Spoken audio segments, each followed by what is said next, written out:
Hello and welcome to the 5 Minute Film Club. And just trust me, nobody does it better.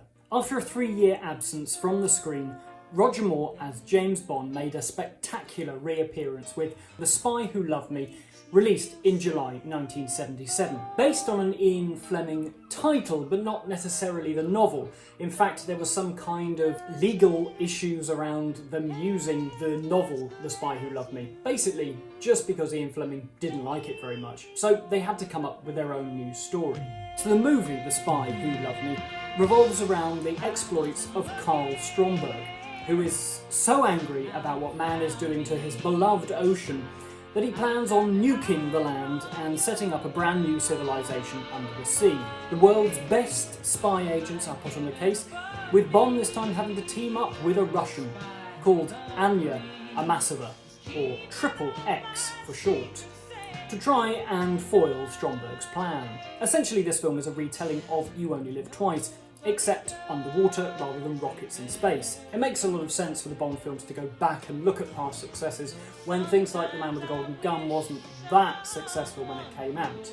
Plus, Bond had been off the screen for quite a few years, and that was mainly down to the court proceedings that led to the breakup between Cubby Broccoli and Harry Saltzman.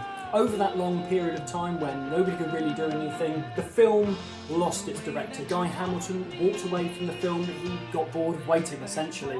And so they had to go to somebody new, but not exactly new. They went back to the man who directed You Only Live Twice, Lewis Gilbert. I loved some of the scenes that Lewis Gilbert shot in You Only Live Twice, particularly how he filmed the action sequences. The look of this film is a little bit safer, I think, but the amount of special effects and miniature special effects in this film is astounding. Now, this is Roger Moore's favourite James Bond film that he did, and I can see why. He gets to gallivant across the world and changes costumes pretty much in every single location.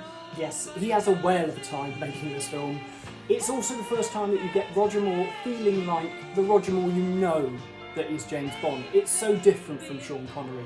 There's not even any hint of a darkness with Roger Moore in this film. But all of that aside, saying it's campy, saying it's a caper, plays it down. Actually, there's some really great action sequences. I don't think you'd see this level of action and comedy and just all-round entertainment, maybe until well into the 80s and the 90s with things like True Lies. This is a really fun, high-concept action-adventure film. The film, when it came out, was a huge hit for United Artists. Even though the critics were a little bit lukewarm, they all did come round to the idea that it might not be great, but it's fun at least. I'd probably go one better and say that this is a really good Bond film. It's not at the realism of From Russia with Love, not at all, but it's nearly there for me with Goldfinger. Wow. But I really do think that this one and Goldfinger have that tone and action. Everything seems to work. It works within the film. It might be ludicrous and ridiculous, but I think everything that they throw at the screen and at the audience works. And that's all you can ask for. You can only ask for having a good time when sitting down with a James Bond film. And I had a great time. Let's see whether that continues when, in a couple of weeks, I review Star Wars, is it? Oh no, sorry, Moonraker. Yes, Moonraker. Yeah, not Star Wars. Moonraker. Moonraker.